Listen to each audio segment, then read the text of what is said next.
Today I sit down with Emil Rodriguez-Powell, a senior portrait photographer, studio co-founder, and overall an amazing, beautiful human being. We've talked with her before at Mosaic in front of a crowd about her style and practices as a photographer. In this episode, we focus more on how to deal with burnout and all the emotional weight that comes with dry seasons and client interactions, and it's a whole lot to dig into. This is a great episode for any of you that want more than just the process, the gear, the actual photos, and want to dive into the emotional well-being of a human that does freelance work. Let's get into it.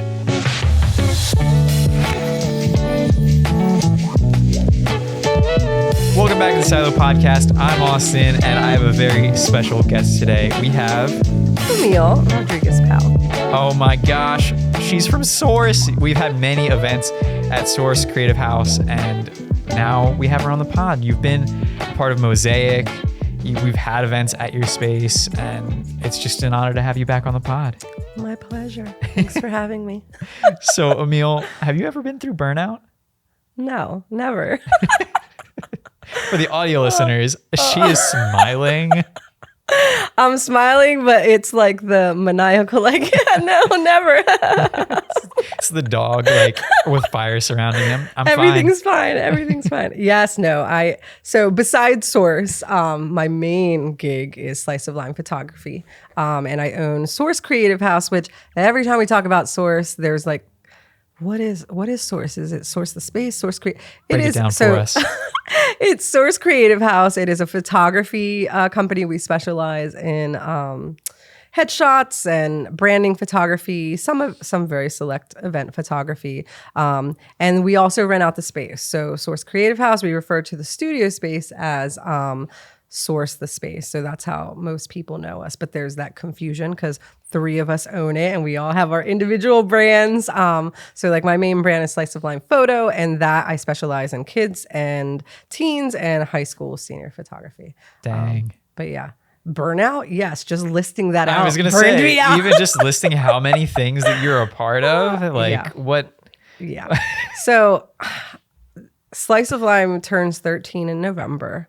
And Source, oh my gosh, will turn 6 in April.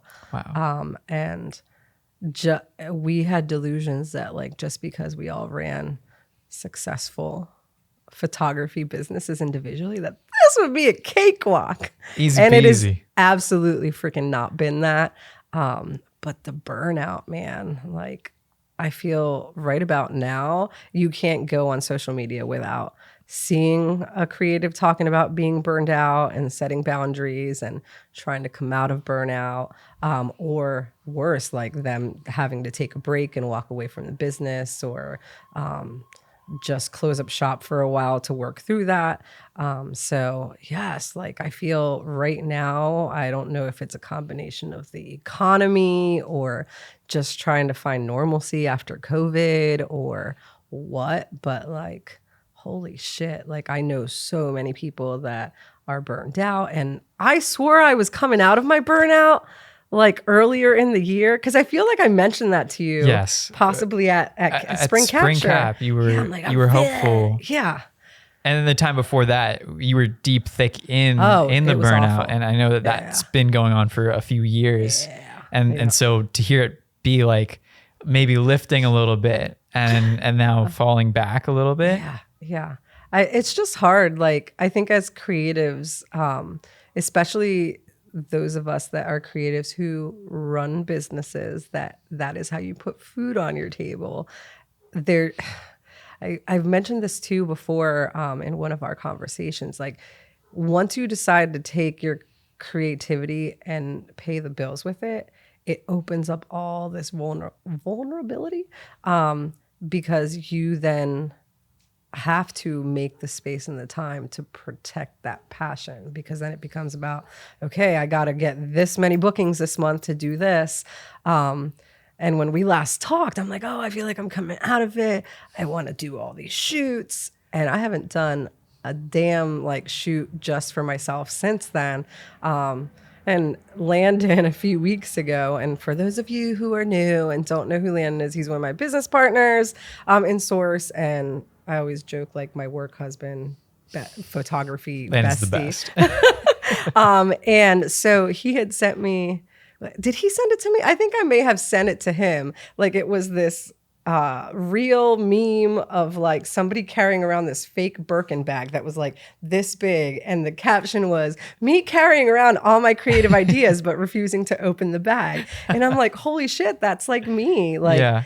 I don't know what it is. If like the burnout has like just made me more cautious about like attempting to do a creative shoot and then it like falling short, because I feel like I've like kind of cocooned myself. Yeah, it probably hurt even more like if you tried to take that step out and then just like, and then it flopped. Oh, Yes. I'm not as cool as I thought I was or did Yeah, what I but wanted to that's do. Exactly that. Like I just feel like I'm stuck in this in between space, which I don't feel like I ever struggled with until like the burnout came in. I've spent money buying like, oh, this will be perfect for a stout shoot, and that crap's all just sitting like waiting for me to tap into it. But going back to like just the concept of burnout, yes, we do it to ourselves, but it's also because we don't set boundaries, because it's us, so everything comes down to us. So it's like, it's my name, like slice of lime is literally my name, like Emil backwards is lime.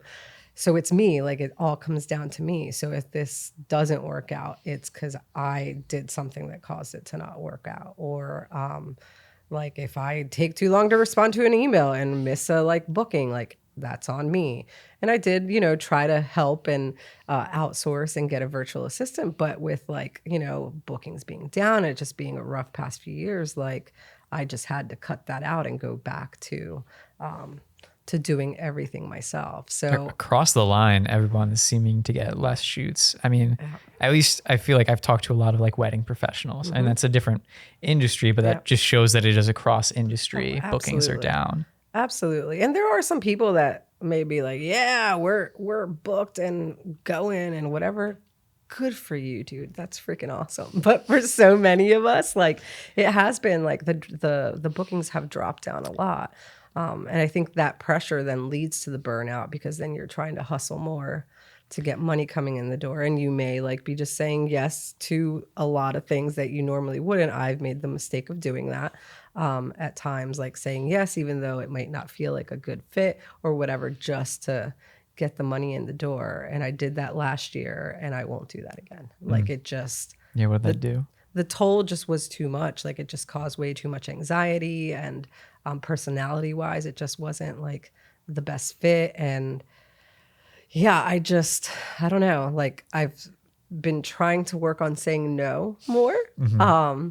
But then there's just like this immense guilt that comes with saying no, especially when like I'm known for being like a giver or whatever. So it just... Right. And that's against the public identity of yourself almost. Yes. It's like Emil saying no, but that date's available, or I mean, maybe you don't tell him that, but like, that's weird. That's weird. And I just thought about this now, but the other wedding professionals that I've talked to that are declining in inquiries have been at it for a long time. And is there some kind of like legacy creative part of you that like it just like starts to fall off like after being in business for so long? Do you feel like it's not falling off, but like do people want newer people? Like, hey, you're 3 years into your journey and that's way more enticing than 13 years, because like you think you have more experience. No, I don't.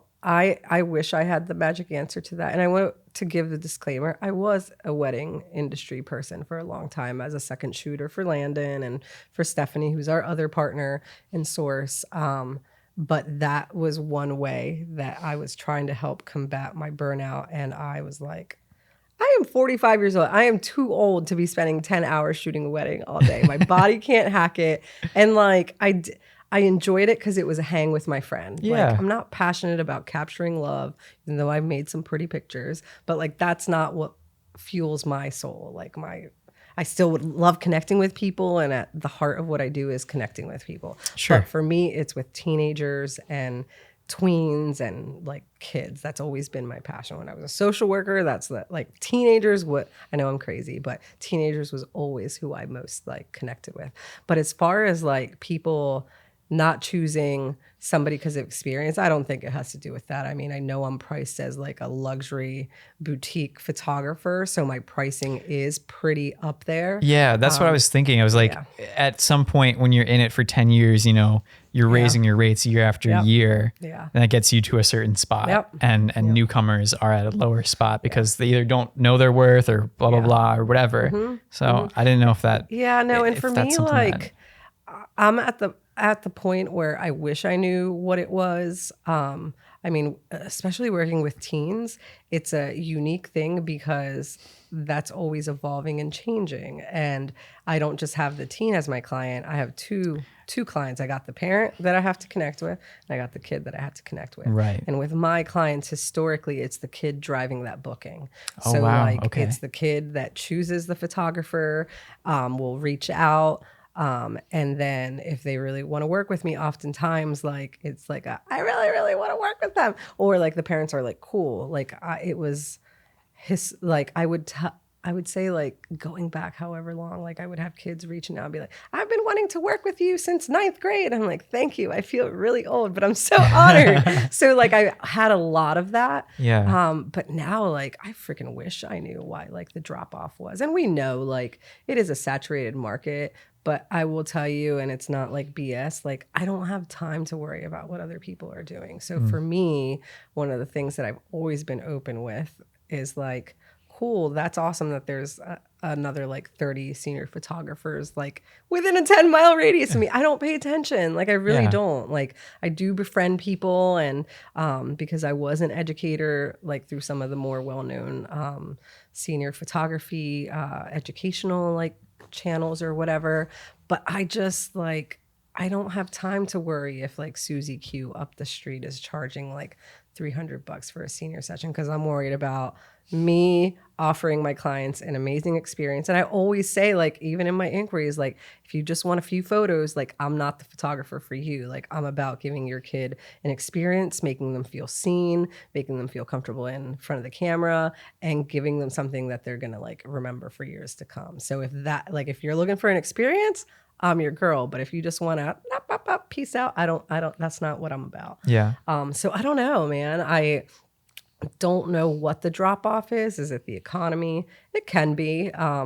Definitely could be. But I feel too and believe that when I'm not in a good mindset, like your energy also, I feel like plays a big role in like what you're attracting. So I feel like because I've also been off, maybe that's contributing to the drop off in like referrals too. I don't know. Like I wish I had the freaking answer, because I wouldn't be like in the position I'm in right now, where I just feel like actual bookings have dropped off for me. And I don't know. I've just always believed in like keeping your head down, doing what you're doing, and not getting caught up on what everybody else is doing. To the point where like I will mute people like just so that I don't get in my head. I may have been doing this for 13 years, but like I still get caught up in like, you know, crap, like that was a really badass shoot they just did. So even though I'm like, I don't pay attention to people, like when it pops up in my feed and like you're having a down day and then you get in your head, like, and then that whole like imposter syndrome comparison starts. Snowballs. It absolutely snowballs. So like, this is me looking at the camera saying, you have permission to mute people, even if you love them, if it disturbs your peace, like in that moment. Like, I just think we need to embrace that more. That doesn't mean that like I'm a snob, or like if we go to a silo event, I'm like, oh, I muted you. I'm not gonna like. It's not. I'm gonna mute you in real life. Yes, it's nothing like that. It's like like we don't talk enough about the mental health of creatives.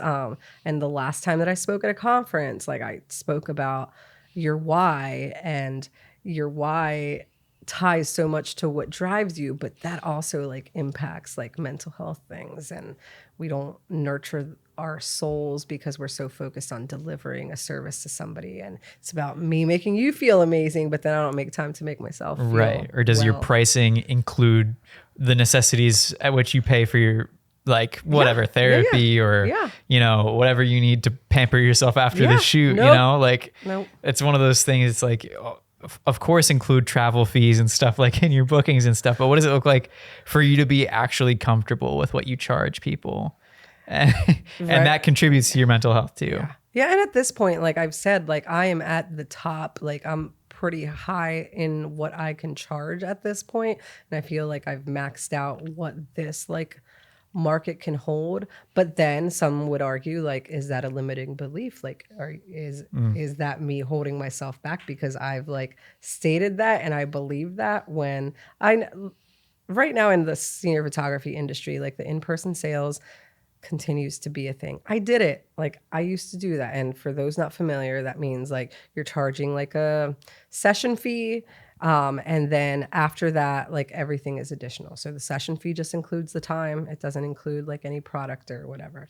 I ran my business like that for a long time. So you like upsell to every photo? Everything. So it would be like you paid the last attempt at doing it that way that I did was like like let's say a package is $1,250, so the session fee was like $350, and then you got like however much in product credit, and then you put that either towards the digitals or physical products. Sure. Okay. So it was another way to do that. And yeah, listen, I'm not delusional. I know people that are making sales of like 7K doing that model. I am at a point in my life where I would rather give you your digitals and go home and spend time with my family. Like I just am done with the hustle of trying to upsell everything. And yes, I can sit here and say, I'm trying to think back, like I had sales in the past, like on top of the session fee where I did like then make an additional $3,500 to $4,000 on product.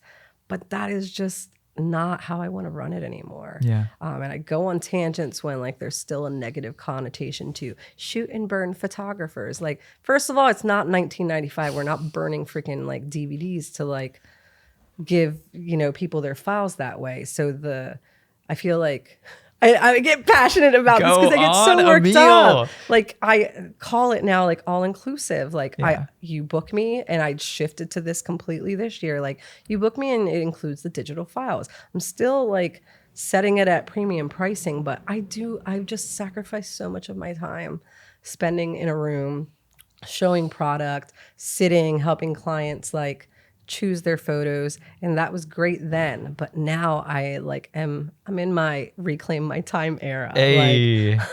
Like I just want to, and even so right now, just with the hustle, I'm still not giving my family and myself enough downtime, even though like bookings are down, but I'm still like, I feel like I'm always working, even though it doesn't make sense. You know what I mean? So it feels very like there is a level of like salesiness that you have to be on top of like the service that you're providing when you do it in a way that upsells a lot of stuff. And a lot of people, like beginner photographers, I feel like don't even know about upselling and like how it's like, oh, you might get 10 digitals to start or product credit where it's like you have the choice of 25 photos from this 50 photo gallery or whatever.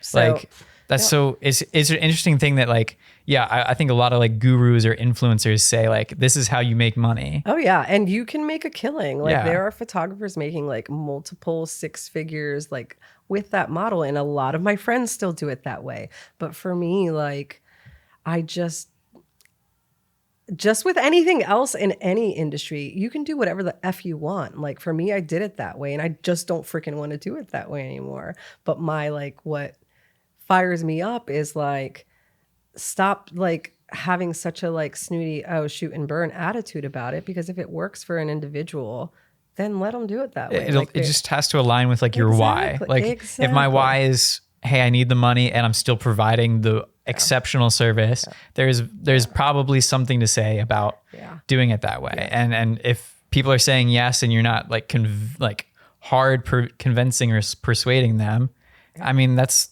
up to them to actually want to buy the photos. But I still sell products. But like for me, what I was seeing, the trend that I was seeing is we would have these like reveal, like to explain it, like we do a consult, we do the photo shoot, they'd come back to see their photos, and then they would pick from those photos what was included with their session. 99% of my clients were getting the digitals anyway. And then you'd have the people that would get the digitals, but then they would still buy product. I can do that all now online through my Pixie Set gallery. So I would say I'm in a space right now where I need to get better at marketing that they can order right through their gallery, because I think that will improve my sales. And I do have people that do that. But like right now with the burnout, like I just want to reclaim my time, refine some things, and enhance what I already have, because my why has nothing to do with the money. The money, yes, is essential because I'm running a business. This is my full-time job. But my why is about the person in front of me, Right. making them feel seen, making them feel wonderful for the hour or 3 hours that they're with me. And then at the end, them loving their stuff so much that they want to get imprinted. Now, it's my job, yes, to show them like, this album is freaking amazing and it's going to be better on like in your hands than living on your computer. And I have that wording and stuff in there. But me, like, I know I can do a better job of marketing. Like, Sure. get this shit off your computer and all your walls. Like, You need to. yes, You need to. Yeah. But like, I'm not a big fan of just industries or like education things telling people that this is the only way or the right way to do it, because you're an individual. So if it doesn't work for you, then do whatever the hell you want, as long as you're happy. Yeah. When you speak in black and white, You're just wrong, first of all, but then also Yeah. it's just very polarizing, and that's It is. It's not. Yeah. There's so many people that almost everyone that lives in the middle of that. Yeah. So Yeah. So I mean, I love all the education I've gotten throughout the years, but like, you have to like from the get-go just say, this is what works for me. And once upon a time that did work for me, but now that does not work for me. So I'm sorry, I just went on a rant about the IPS. I love it. If my friend Maria listens to this, she'll probably be laughing, because we just had a call earlier this week and we both went on rants about that as well. Because it just, every industry has their thing. And for me right now, it just drives me crazy when I see just, well, I'm not a shoot and burn photographer. Well, neither am I. I'm an all-inclusive luxury senior photographer. Hey, Do you know what I yeah, mean? Like, yeah. you have to reframe that. Yeah. Do you have any tips on, I mean, I'm sure you've tried to dig your way out of burnout for the past few times. Have you come to any like realizations that like, I should get on like email automations or something that I can do to actually buy my time back in that way? Is there anything like within Pixie Set that you like didn't realize that you can tell me about, because I need Pixie Set advice probably? So I only use Pixie Set for my galleries. Yeah. I use Honeybook for everything else. I should have automations. Yes, I absolutely should. Do I? No, I do not. And that is a big issue. Like there are things that I could make my job easier, but I think outside of that, the issue is with me. Like I discovered, or was diagnosed in the last year as having ADHD, which was like, wow, because it made so much in my life from the time I was like a teenager to now makes sense. Yeah, it's retroactively made everything. Oh my God. Be like, yes. Like I'm broken, but so is like, there's a reason I'm broken. It's this thing, you know what I mean? So my poor husband, like I send him these freaking like reels all the time. Like, listen, and I have said, I'm not a lazy piece of shit. Like this executive dysfunction thing is a freaking real thing. Like it's just one of those. And gosh, I feel so silly, but my husband has never told me I'm a lazy piece of shit. That's me projecting how I feel.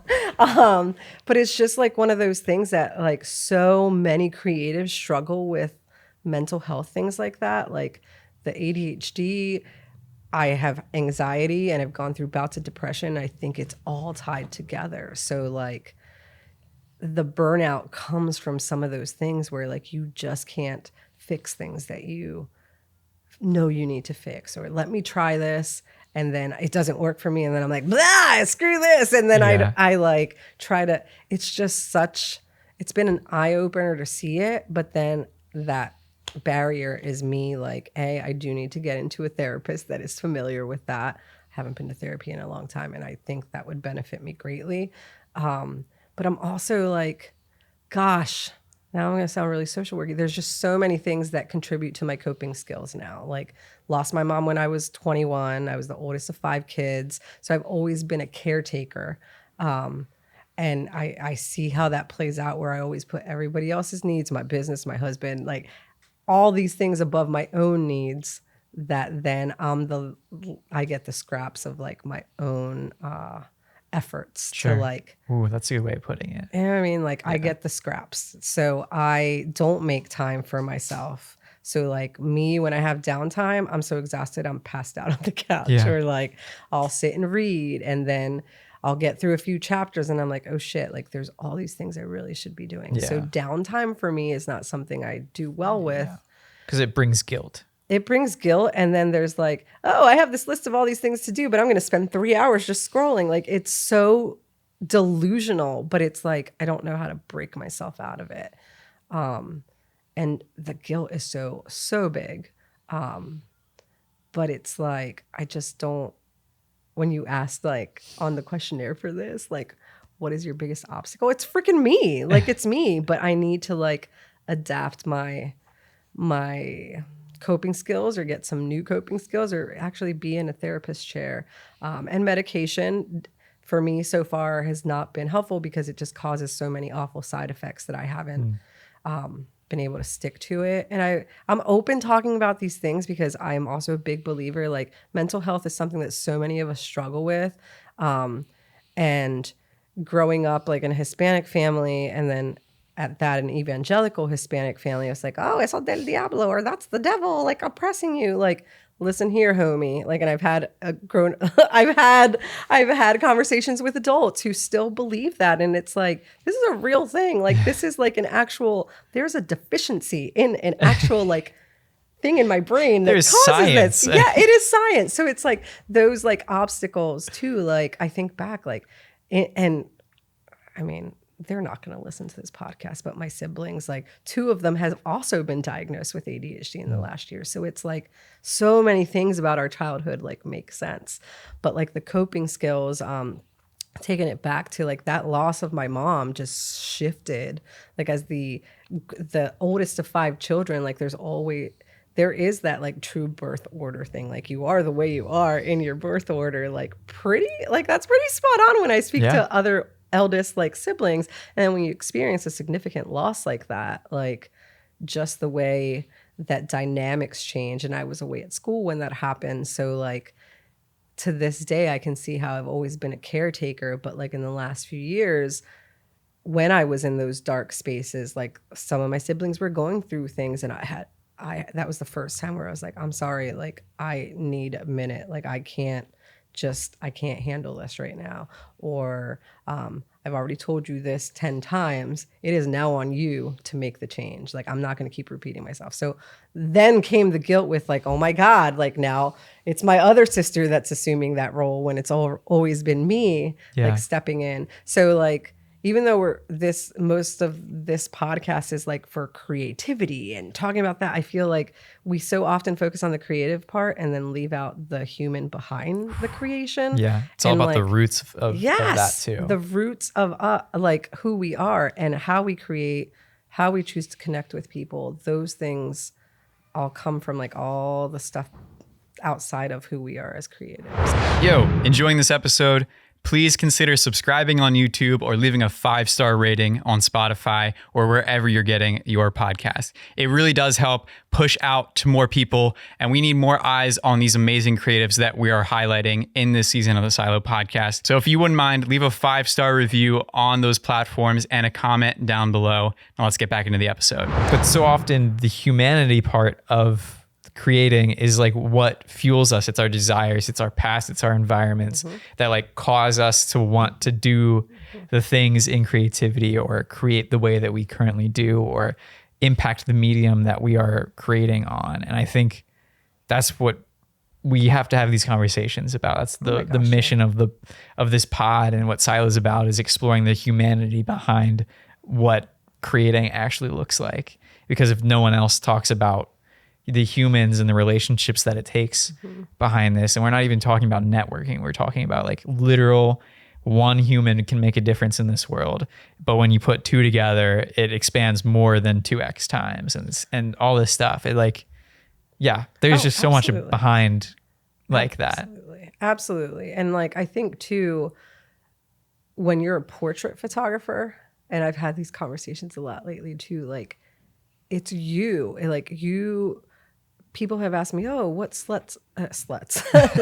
what sets Slice of Lime apart? It's me and and the way that I connect with people. So it's like, as a portrait photographer, it's hard to explain. Like, there's even more of an emphasis on your ability to connect versus like some other forms of photography. So like for me, like, I always say, like, if you don't like teenagers, why the F are you a senior portrait photographer? Because I've encountered people in my 13 years in this field, like, clearly you don't like kids. So why are you doing this? Like, you have to be able to make somebody feel safe and just comfortable in front of a lens that's so freaking like, I hate having my photo taken. Like, you have to have this ability to bring somebody out of their shell. And sometimes, depending on the situation, you have to be able to do that quickly.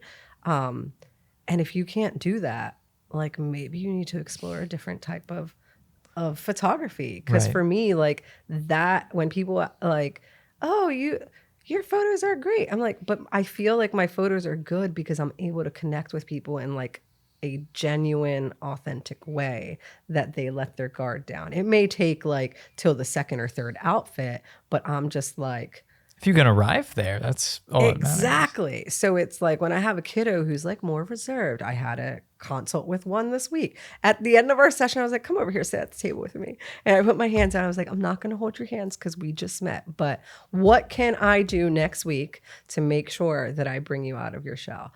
And she like made it kind of clear that she's not a like say cheese. And I'm like, well, perfect, because I'm not a like smile and say cheese photographer. But like, just her sitting there, I was like, see, you can't even answer me when you're already smiling. So I got you. But when you like are try to like suppress your smile, I'm like, bet I got this. Like, so like for me, that's why I will never give up.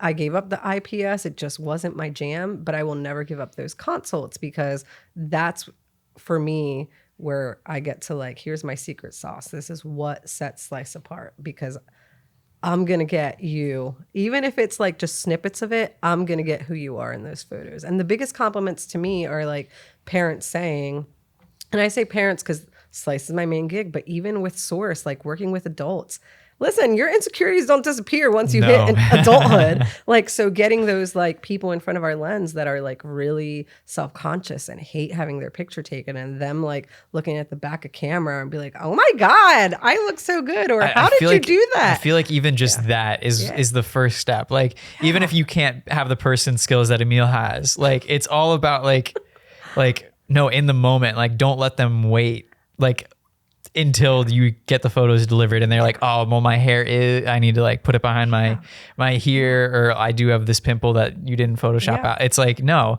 look in like in the moment that you're taking photos and empower them. And I think that's the thing that I need to work on, like my personal skills with that. But like, I know the switch flips as soon as I like actually show some people the photos of them that they're taking. They're like, wait, this isn't a phone photo that I have had my entire life. Like, yeah. And I think too, like I can never separate like my 15, 16 years of being a social worker, foster care worker, adoption worker, because that so informs how I interact with teenagers now. Like, I always say the only difference between the kids who are paying several thousands of dollars to work with me and the kids that I still photograph, you know, with my work through the statewide adoption network is one really crappy set of circumstances. You're a kid. Like, so I always speak anytime I'm invited on a podcast about my work with the statewide adoption network, because I just had a photo shoot with them yesterday. Like, these are kids that are like in residential programs. Like yesterday specifically, the crew that came in were all kids that are in detention centers. So they're going from a detention center that's secure, locked down, coming to my studio. Guess what? They're going to get the same freaking experience, the 15 minutes there with me, than the kids that are paying thousands of dollars. Like, and it's, for me, it's even a bigger deal to give those kids those 15, 20 minutes of like just feeling awesome, because they're going right back to not having the freedom. And me saying that out loud, people are like, oh, children locked up. Half those kids are in those lockups because there aren't enough foster homes and there aren't enough families to step up to help them. They may have trauma, they may have some behavioral issues, but most of the ones that land in there they don't belong in there. Right. It's just there is a systemic issue. So me, I am a multifaceted person, and it doesn't like I'm slice of life Emil, but I'm also the same Emil that interacts with those kids, that was a social worker, that volunteers, that like tries to bring people together. Because for me, it's about the connection with the human. So one of my recent seniors during the consult, the mom's like, but how do you teach somebody to connect? And it's like, you need to know yourself. Like, you need to find that secret sauce that you have and then amplify it. Like for me, I don't get intimidated by like who I'm photographing. Sorry. If you gotta take it out. No, I forgot to mute this.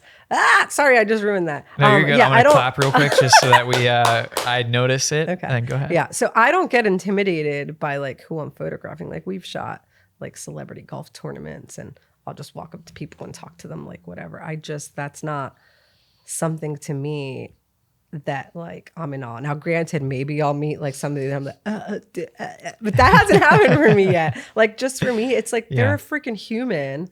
Like I'm the dork that'll go like get really good seats at like a concert, and I'm like, I get emotional over like what it must feel like for that person to be standing up there doing this thing that they're passionate about and looking out and seeing like 80,000 people there for them. Like that to me, like it's not even about success. It's like, as a fellow creator, I'm like, that must feel effing awesome. Yeah. Like just you're at the pinnacle of that. And for me, in a micro like sense, like for me, it's that kid going, oh my God, that looks awesome. Yeah. And I'm like, dude, I know what I'm doing. Like, and I use humor a lot too to get them to let their guard down. But it's also like it's getting them to realize too, probably, that like, you don't just look good for this 15 minutes that I have you. It's like, no, this is a portrait of you in everyday life. Like you look this awesome. You are this awesome all the time. I'm getting a one moment of it. Yeah. So for me, when like I talk about taking portraits or taking photos, I feel like there's so much that leads up to photo shoot day that helps those kids feel comfortable. And that is what I really focus the most on. So like those consults for me, I use a questionnaire similar to like what you use, like, you know, for guests on the podcast. And I ask them basic stuff about themselves. I mean, I don't go too deep, but like, I just want to asking them what their biggest fear is or anything. Man, that's like, take 5 to 10 minutes to complete this questionnaire. And I'm like, I feel like I need a drink like after filling this out, because you're like bearing your soul. Fill this out with your 5 closest friends. Get them to fact check everything you're saying. Yeah. But like for me, I feel like I'm able to make the photos that I make because I invest the time in the people ahead of the photo shoot. Just making them feel comfortable and just creating a space where they can feel like they can be themselves regardless of like who they are. Yeah.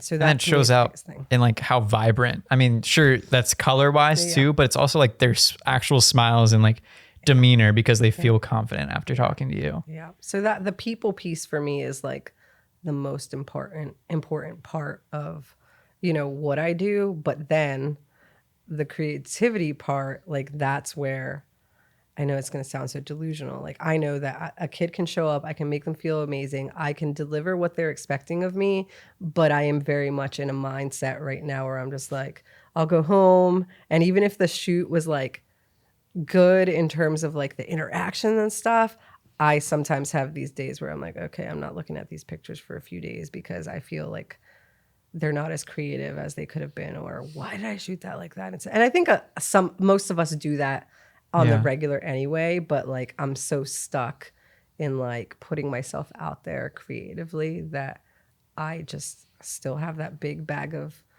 creative ideas that I'm walking around with and keep adding to, but I haven't like opened it back up again, which is something that I feel like is holding me back creatively. Is that something that's just like you have to feel like you have to keep one-upping yourself? Is that, or is it like you just haven't created for yourself and put something out there that's like, I'm like mad confident in?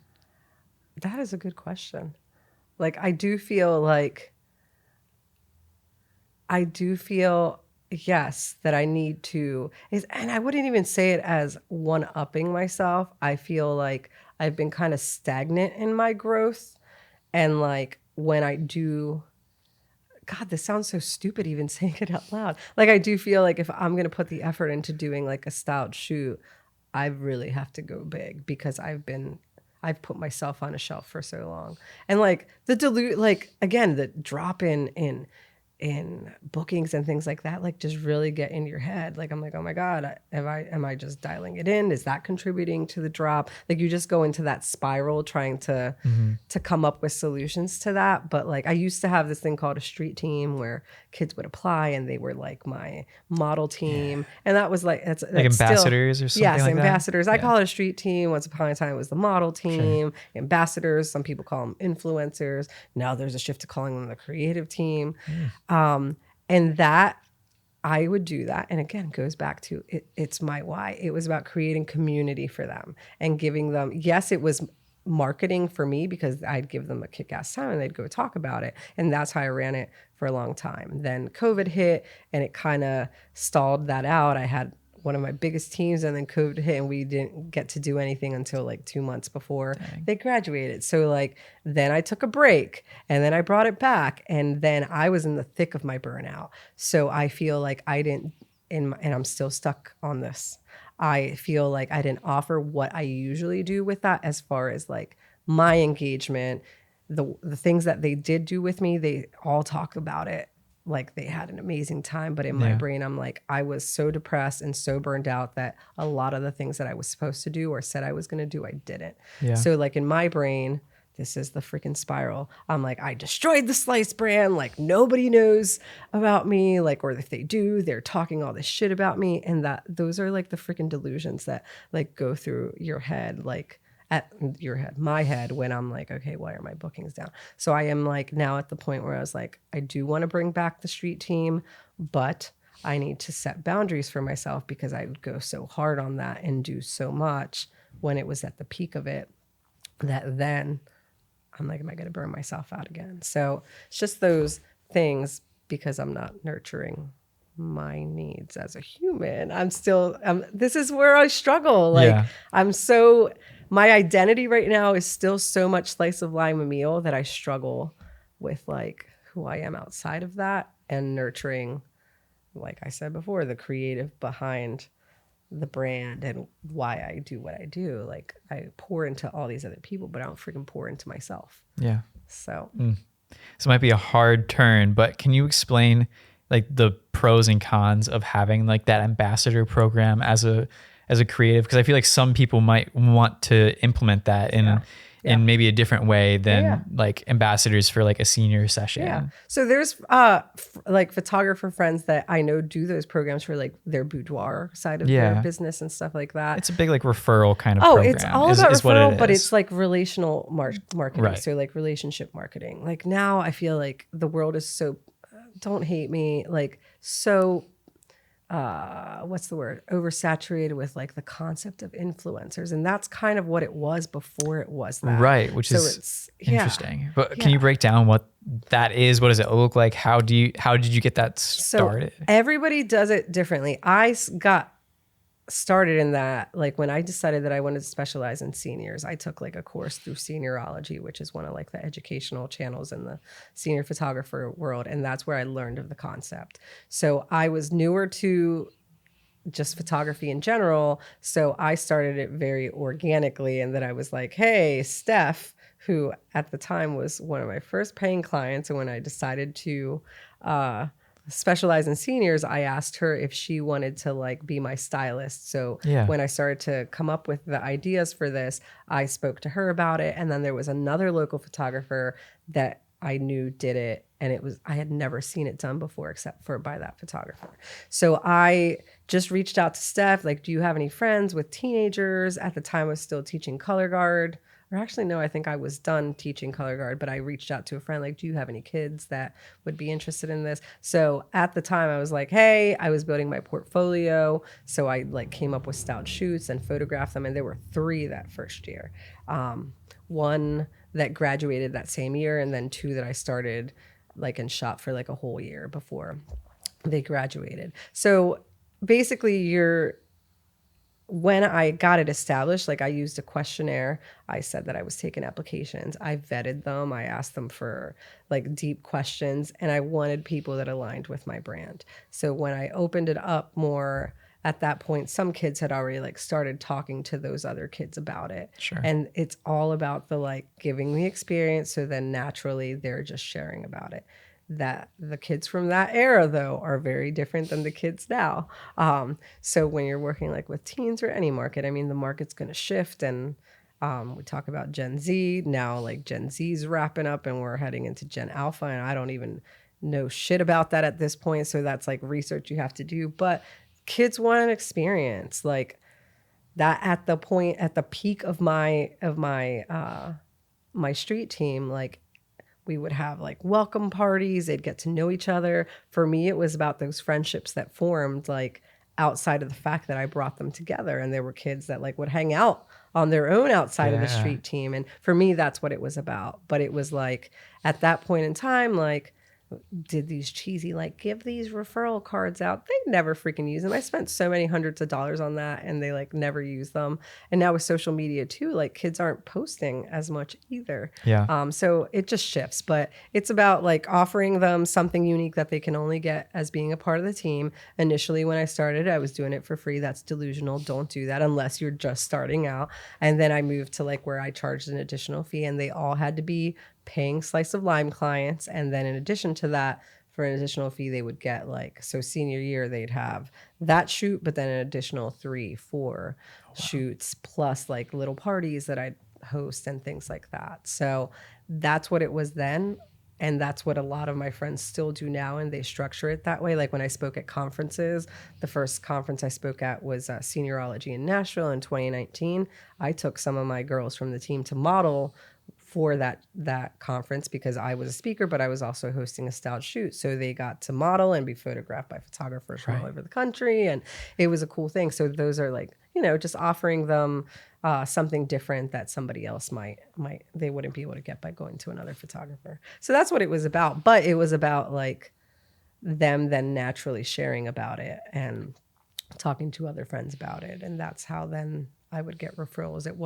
It's funny because they would get perks for referrals, but very rarely did the kids like list out that they were referred by those. So the referral part of it, like so that they would get perks, I feel like that never, how do I explain it? Like they just learned about it from like Austin online or whatever. It wasn't like they were then getting points for it, or because I offered like all these perks, but the kids never took advantage of that. Sure. So it was like that. But they seemed pretty happy with whatever you were getting anyway. And it was just yeah. So that to me was like Slice really blew up with the street team, and then it just became too much and I got rid of it. And now I don't know if there's a direct correlation. I don't have like metrics or whatever to say that, but like I'm not bringing it back as like a business move. I'm bringing it back because I miss like offering a space for kids to connect like that. And I miss like having a team that I could just like, hey, we're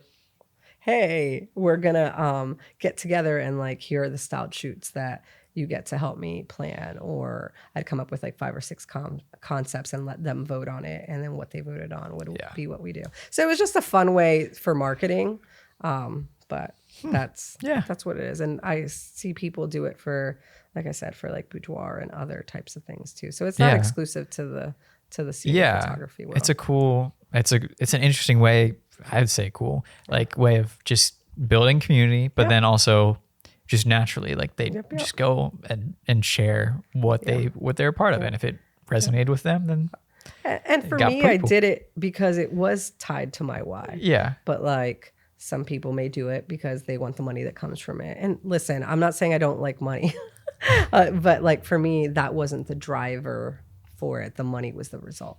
Right. So about community though, because you've been building these safe spaces both for your seniors and the clients that you have. What is like also the heartbeat of Source then when you're collaborating with other people and bringing them into a space?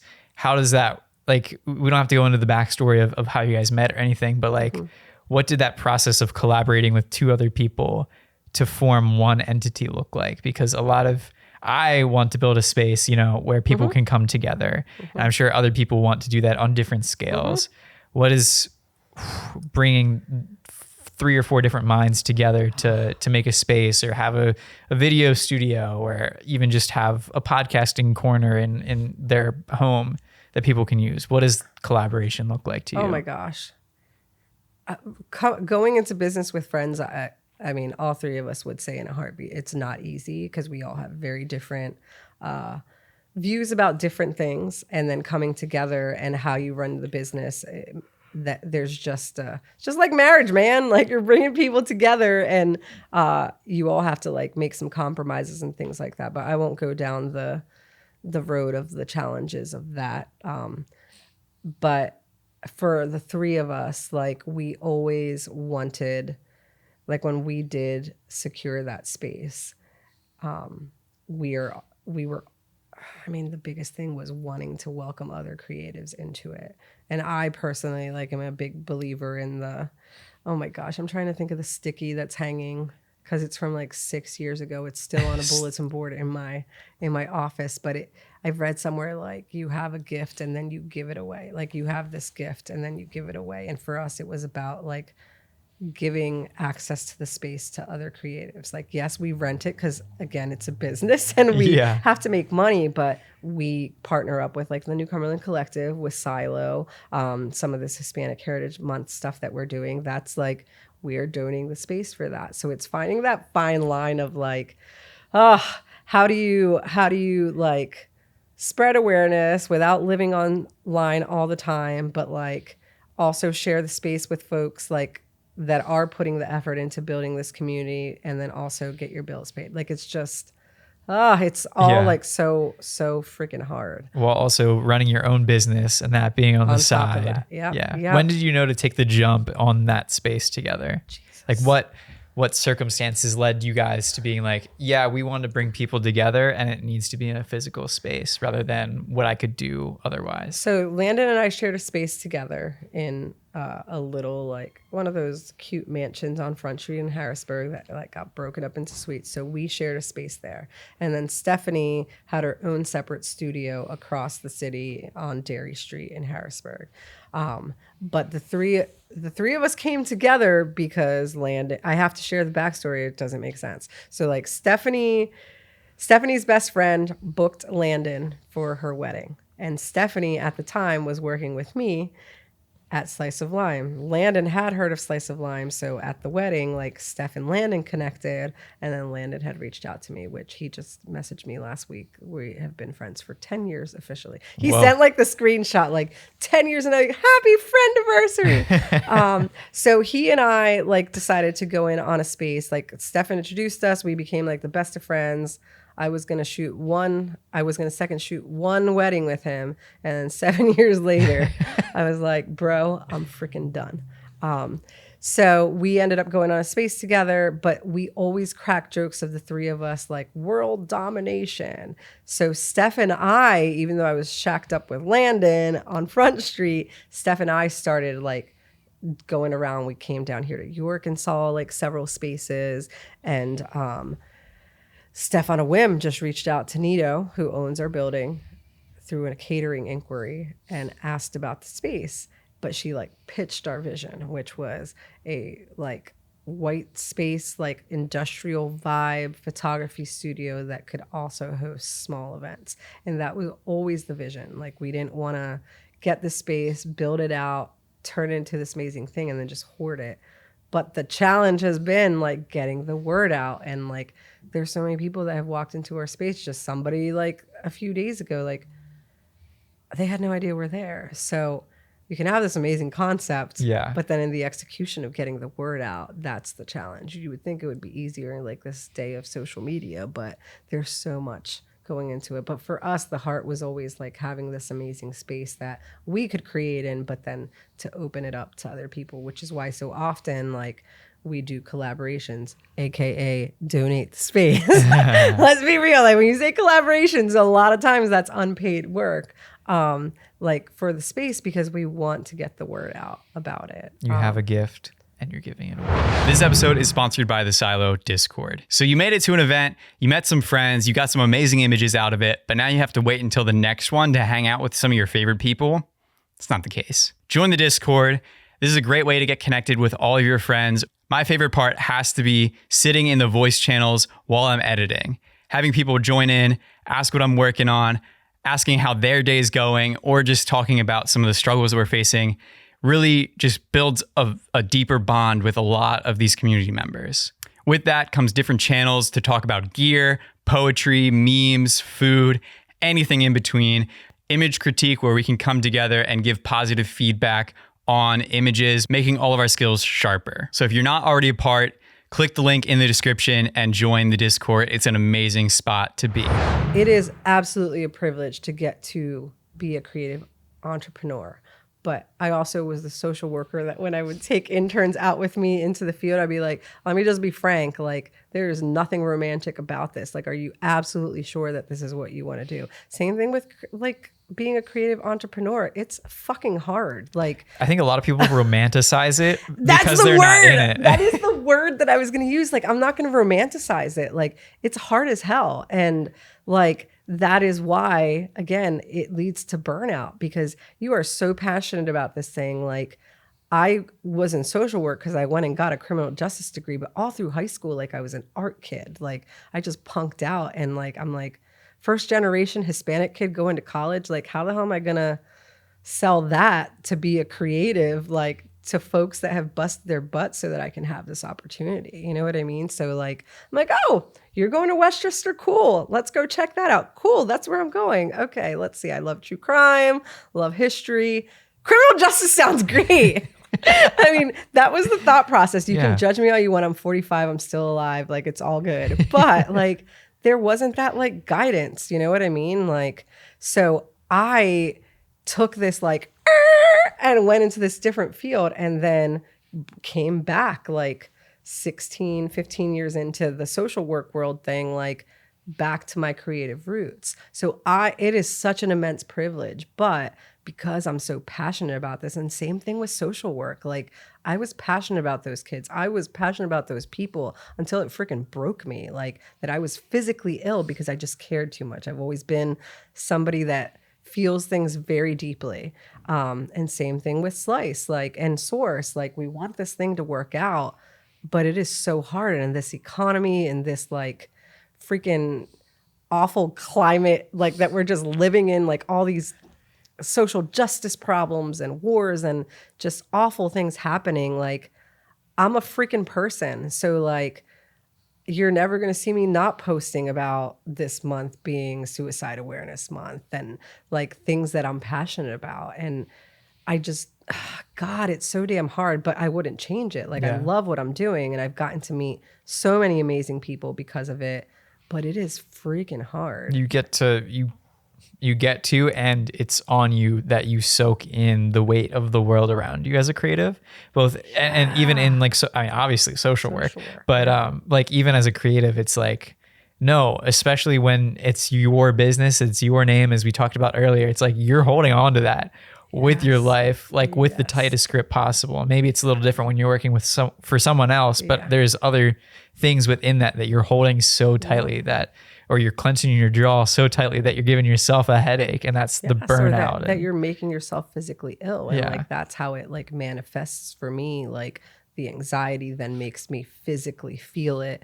But it's just so hard. You shouldn't separate yourself from your art, because that does inform your art. And God damn, like, it's just hard to, I don't know. It's just really hard to be a creative. Yeah. I'm not like, woe is me, but like, especially right now. Yeah. But like the Source, like, I just hope that like when people come in there, it is like this additional tool in their arsenal to like bring these ideas to life. And again, like being in burnout, it's like, sometimes I walk into the studio and I'm like, dude, what do you have to be like about? Like, you have this amazing space, like you get to like create for a living, and it's like, but I'm a freaking human that's like so depleted. Like, so it's just, yeah. Do you have an opinion on like so tightly putting your name and creative next to each other. Is there merit in I am a human that creates, or would you rather be creative, like called a creative? There's like, I think there's I mean, in the same way that I'm saying black and white shouldn't be the case, I'm sure there's a sliding scale in there, but where do you stand on that? That's really deep. Because I think that's something I wrestle with. That's really deep. I mean, I feel like I'm always a human first. Yeah. And with some of the social issues that we're currently living through, I have posted and has said, like, personally, I don't give a shit. Like, I'm a human first, so I'm going to speak out about these things. And if you unfollow me or I end up losing bookings because of that, then so be it. Because my humanity comes before making a dollar or like identifying as a creative. Like, I feel like what is important to me, especially when you have a brand too, that like you are the brand, like Slice of Lime is me. Like, so I've never been somebody to shy away from speaking about things that are important to me as a human, because I am the freaking brand. Yeah. And that then spills into my work, because I've had parents walk in and I was like, I just always love how you're not afraid to speak out for things that are important to you. And that has led to, that's what tips the scale in somebody booking me. You know what I mean? So I don't know, man. It's not diluting yourself. No. Almost. No. It's letting the realist part of you actually become the thing that markets yourself. Yeah, absolutely. And I always say this, and I have no qualms about saying it. I know I said it in my like questionnaire too, like the silo group of like target folks are like younger people. And it's like, I am an elder creative. Some of you could be my own children, but like I am 45, about to be 46 in January. And yeah, I've been doing this a while, but I don't have it all figured out. Like, there's still so much I'm learning. And my like thing is, even in my burnout, I'm like, am I done actually like growing? Am I done like learning? Like, if you feel like you're at a point where you're done learning or soaking up, like, and by learning, I mean like just going to Silo and seeing how like the events and like seeing how people interact with each other, and just the safe space that you've created, like that is so inspiring to me. And I'm like, okay, like I leave those things feeling like energized, a little anxious when there's a lot of people in a small room. We don't need to talk about spring cap again, because we have some debrief thoughts there. Yeah, but like for me, that's the barometer. Like, I've had things the last few weeks where I'm just like, is my journey with this done? Like, am I done? And then freaking like, honestly, Saturday, Monday, and then today, I've had like the person that I spoke to today said she calls them spiritual shivers, where like these things like align. And I don't shy away from like, I was an evangelical kid, and that's not me anymore. So I have like a constant struggle with my faith. And I'm so open talking about that. Still believe in a higher power. So I had like a moment like the other day where I'm like, universe, God, whatever. And then like, am I freaking done? And then it was like the wand coming down and like a little sprinkle there for you, a little sprinkle here. And then today, and it's just like I've had moments straight up in my car. I'm like, okay, yeah, I freaking hear you. Like, I get it. Yeah. That, yes, I am still very much like living my purpose, and I'm still supposed to be doing this. But like that internal struggle, like, am I still teachable? Am I still learning? Like, when I'm at this point in my journey, where do I get my education from? Like, I haven't been to a conference in a few years. The last one I was at, I taught at. So like, I'm kind of in this space where I'm just trying to soak up what I'm learning from people at different parts in their journey. Cause I'm just like, sometimes I see pictures from like Silo, and I was like, freaking A, like I miss being a baby creative, like where I just didn't give a shit and I was trying everything, and I wasn't like stuck in my way of seeing things where I just took risks. And now I'm like, so will this align with my brand? And like, oh, I shot that, but that's like really not on brand for Slice. And luckily I have sourced that like the three of us have very different styles, and that lets us kind of morph a little bit based on the client. But I'm just like, man, that like constant struggle of like, am I done? Do I need to like go back? God help me, like go back to corporate world, which would never happen. But like, what's next for me? And it was just like universe, like slapping me like across the face twice this week. Like, bitch, you're doing what you're supposed to be doing. So like, but I feel like too, as creatives, and I'm a little woo woo in that way, like just being open to spiritual signs of things. And like, you just have to know, I think you'll know when you're done. And every time I think I'm there, then I get like signs that's like, you're not, you're still good. Even when like the money may be like less than I've been making in the past and things like that. The impact doesn't change based off volume, you know? Yeah. I think it's one of those things. It's like, sure, money going down, inquiries going down, whatever that looks like, like you're still, the people that you are serving are probably getting the best of you. And we can go into like how volume can dilute you as a person, like literally giving your all to 50 people instead of just whatever your number is right now or whatever is like, yeah. And I love that you brought up volume, because they're also, again, and I feel like I direct this more towards like newbies, so they know it's in the pipeline at some point. And those of us that have been doing it for a while, you have to be open to, once you get stuck in that burnout or you see numbers shifting and things like that, being open to try things that you weren't necessarily open to before. For me, teenagers is where my strengths lie. Like, so a few years ago, my friend reached out and said, would you be open to becoming our studio, like our dance studio photographer? And I was like, I don't know. I gave it a shot. Then I was like, okay, this money is good for like basically the least creative thing I've ever done. Like, because it's just white backdrop. You go in, you pose, you do your thing on like school pictures. But the volume of that was so overwhelming. But are we already getting ready to like... Okay, sorry. I saw him and I'm like, oh my God. Oh, Devon's here. Crap. Watch out. We got timers. Let's clap. Go back. Okay, what was I saying? Okay. So being open to like something new. So when she asked if I was interested in doing her studio photography, I was like, oh, I don't know. I gave it a shot. Was it the best stuff I've created? Absolutely not.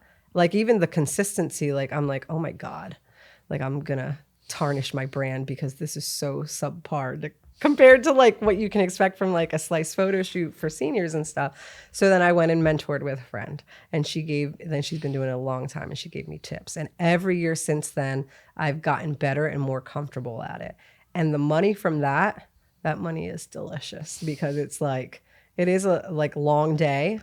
And then there's a lot of editing, but once you lock it in, like that money is what has allowed me to carry through in these years where the luxury senior portrait like bookings have been down for me. So be open to, you don't have to advertise that you do it all the time. It can be a subset of your brand or whatever, but being open to doing something that like 5 years ago, I would have said absolutely not to. But now I'm like, oh my God, that's cool. And it's allowed me to learn.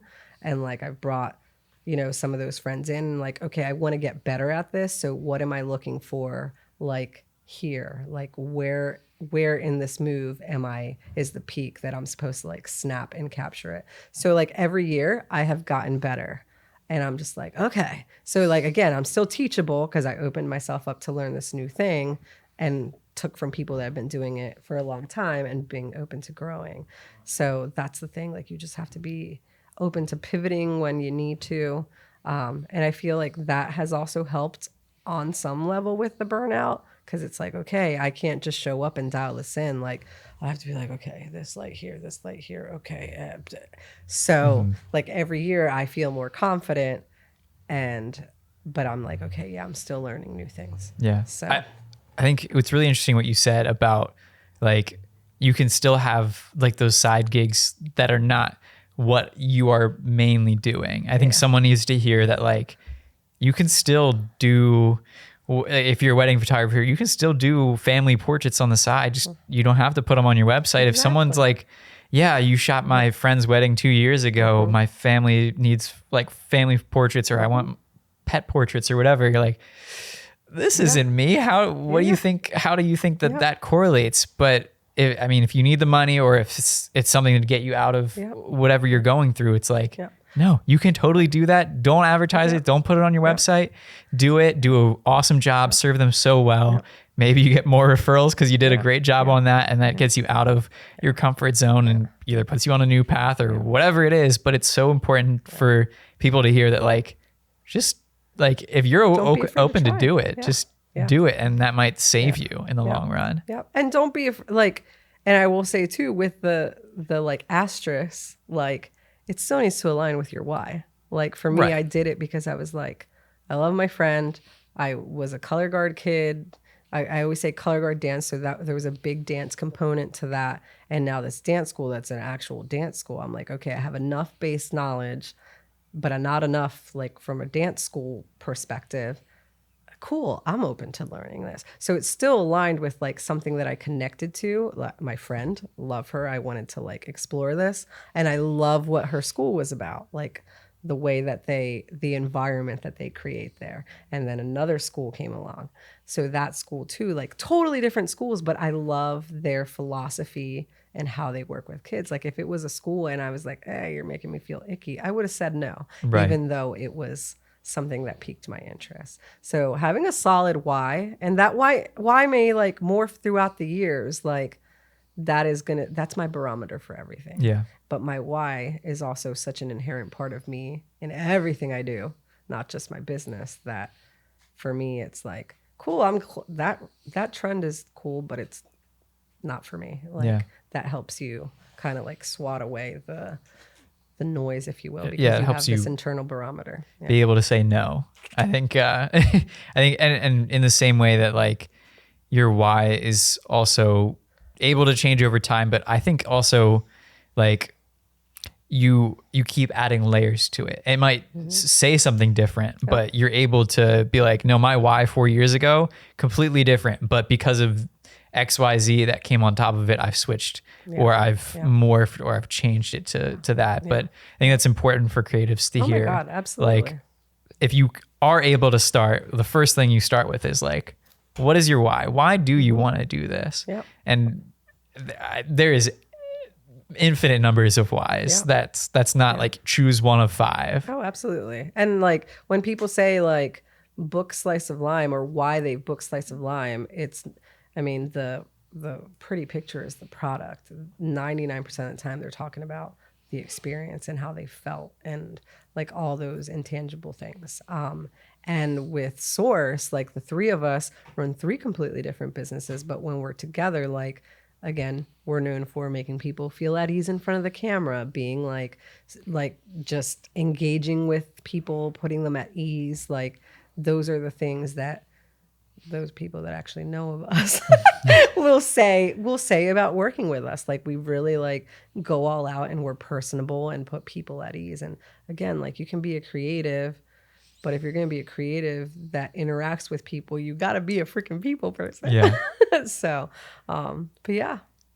I've gotten these questions a lot from some people that have been at Silo in Source. And that is like, how sometimes do you deal with like flash and lighting within that white space when you have so much natural light? I see you all the time with like all your lights out sometimes for these shoots. And I'm like, man, that's like a fun thing to mess with off-camera flash. And I think a lot of our community is more natural light. Yeah. Oh my God. So it was Landon. Like he demystified the using flash for me. Like my first like using of flash or off-camera lighting was a speed light to second shoot weddings, and half the time be like at a wedding, I was like, this isn't working. What am I doing? That is not the time to ask him a question. I did not learn a lot in those situations other than, okay, so this is just gonna be shit for the rest of this till he has time to show me.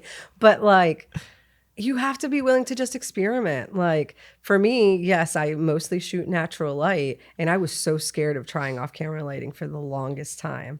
But it's all about experimentation. So yeah, we have this beautiful space with all sorts of badass natural lighting, but I've learned enough now that like, okay, I don't necessarily want, like recently I've had 2 seniors where we did part of their shoot in the studio first before we went on location. The one, we were going for a very like magazine vibe shoot that looked like, we were shooting I just said a magazine.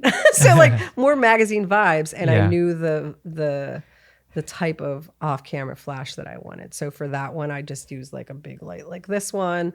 But we have a lot of continuous lights too. So off-camera light doesn't necessarily mean strobes that are flashing. Like to demystify it, like for people that want to try it out, like obviously if I'm shooting in a space that has all this natural light, I'm gonna drop down to like stop up to like 5.6 and then kill as much of the ambient light as possible to get the look I'm going for. But then sometimes you can combine, like, it's just, listen, it's a shit show. So the only way to the only way to like demystify it and make it less scary is grab a friend or borrow some gear or rent some gear and just start playing. Like for me, I'm sure if he actually listens to me, like, why you always mention me when you talk on podcasts? Because he has like taught me so much. Yeah. Like the off-camera flash thing, like I just have played around and I feel confident enough on my own now. But when I was learning it, he's like, but then you're not going to need me anymore. I was like, dude, I need to be able to do this without you like at my shoot. Yeah. So it's not as scary when you just put yourself out there to play with it. Like you just got to think about,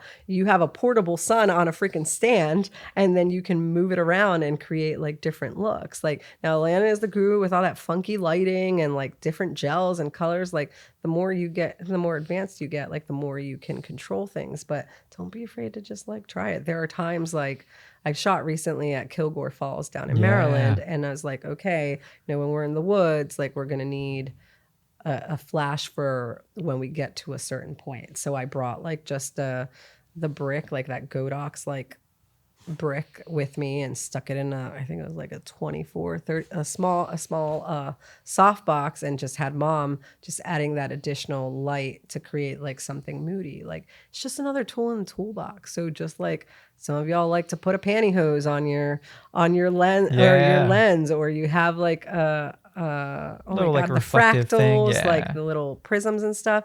It's just one more tool. For me, I don't know, put myself out there.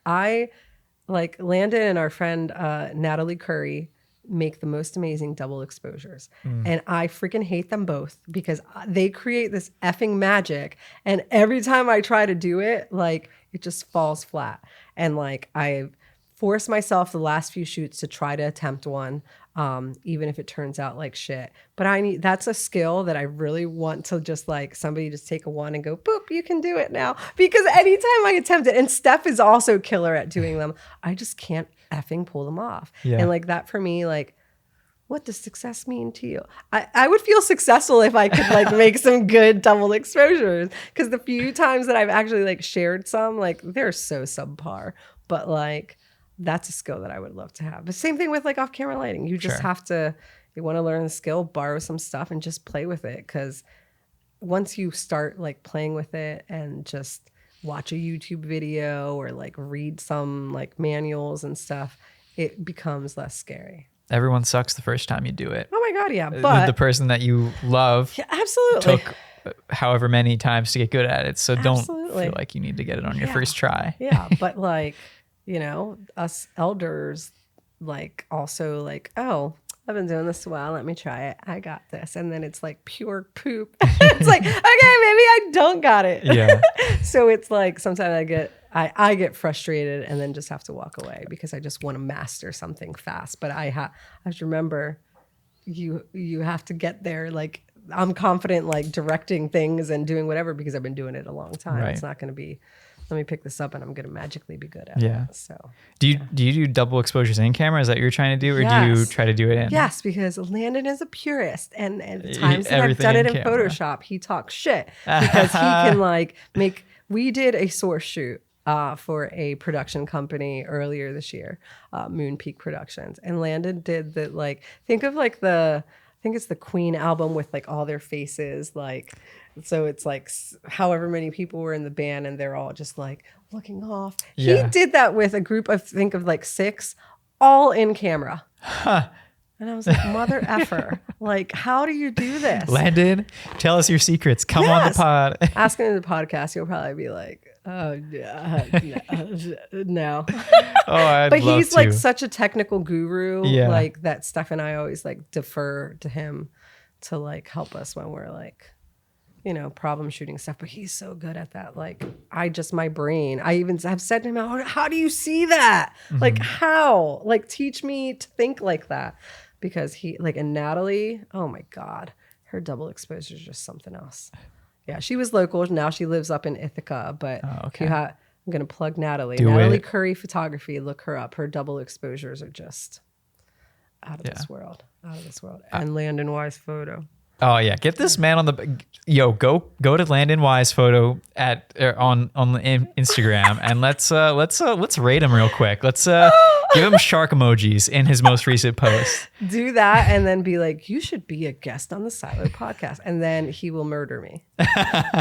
Don't say any of us did it, but just start leaving sharks and like tagging Silo and see what happens. Oh my God, that's funny. That's funny. But Emil, I think the moral of this story and of this pod is like surround yourself with people that you can learn from and that'll lift you up, and that is what community is. Yep. That, and also don't forget yourself, the human, as you're like toying with like actually making a business around like a creative entrepreneurial like business. Like it's just, you are a human first. Yeah. Don't forget the humans in your life. If in a very 10,000 foot view, don't forget about yourself. Don't forget about the people that have made you who you are and would support whatever you're into. So Emil, thank you so much for being on the pod. Really appreciate it. My pleasure. Oh, My pleasure. So good. Now I'm glad we're wrapping because my eyes are starting to like. Oh, okay. Well, perfect timing then. It's been a pleasure. I love like your heart for community and how you bring people together. It's been like, I'm very grateful to be in the fold with you guys. Heck yeah. It's amazing to see what you do. Heck yeah. Well, can't wait to see what's next. See you in the next one. Peace out.